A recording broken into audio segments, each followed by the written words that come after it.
Hello everyone, so in this video, I'll be teaching you on how to download and install Balsamiq Mockups 3.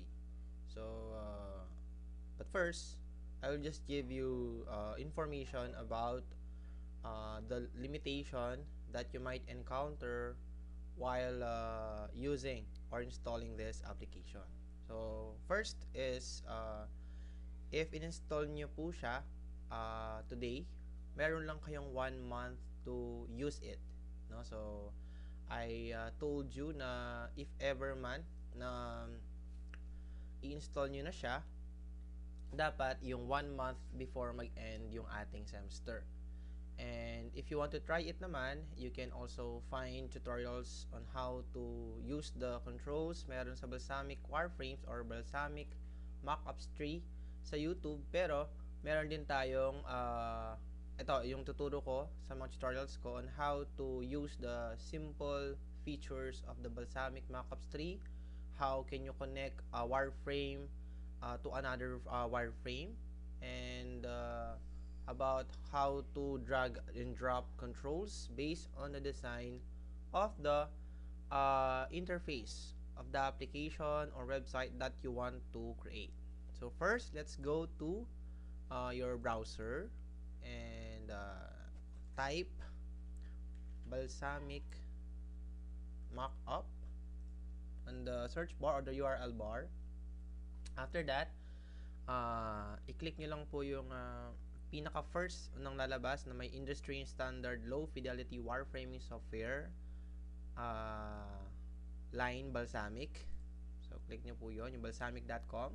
After that, lalabas po yung mismong parang pinaka home page ng Balsamiq. And after that is meron tayong option dito. So click the start Balsamiq cloud trial, or meron tayong download desktop application.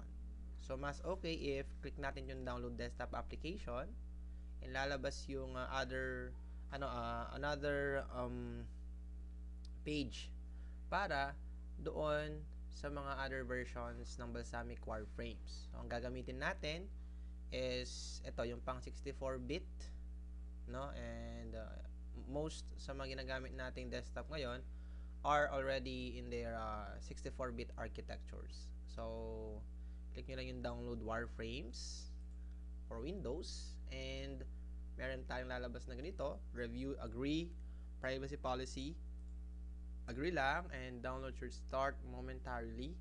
So you can close this, and ito po yung pag-download na natin. So it is 110 MB, no? And yung version ko is 4.4.6. Uploaded siya noong February 9, 2022. And then we have information about, example, gagamit kayo ng Mac OS. So ito yung mga installer niya.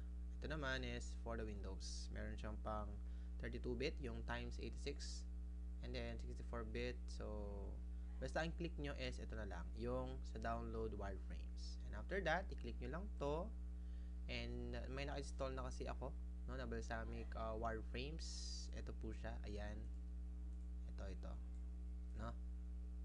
So syempre di na mag-i-install dahil in-install ko na po siya. Ayan, so install. Let's see if ano yung magiging ano niya, no? Magiging result if may naka-install na ako. So ito dapat ang lalabas dun sa installation, prepare to install, and i-click nyo lang yung OK or install, OK, ganyan, no? Kapag nag-click kayo ng mga instructions. Ayan, so cancel ko na siya dahil meron nang naka-install kasi sa akin. So yun po yung instructions on how to download and install Balsamiq Mockups 3 for your desktops.